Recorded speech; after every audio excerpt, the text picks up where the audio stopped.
আজকে বাজারে গিয়েছিলাম সবজি বাজারে বাজার করার জন্য।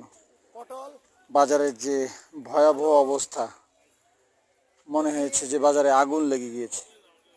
যেদিকে হাত দিই, যেটাতেই হাত দিই, সেটাই হচ্ছে ঊর্ধ্বগতি। আলু 60 টাকা, টমেটো 180 টাকা, করল্লা 140 টাকা, বরবটি 120 টাকা, পটল 140 টাকা, কাঁকরোল 140 টাকা।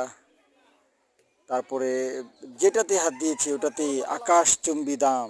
মধ্যবিত্ত পরিবাররা টিকে থাকা খুব দায়।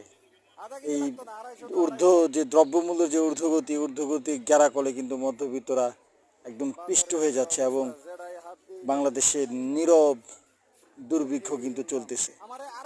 এত ভয়াবহ অবস্থা, একমাত্র আল্লাহ এখান থেকে উদ্ধার করতে পারে।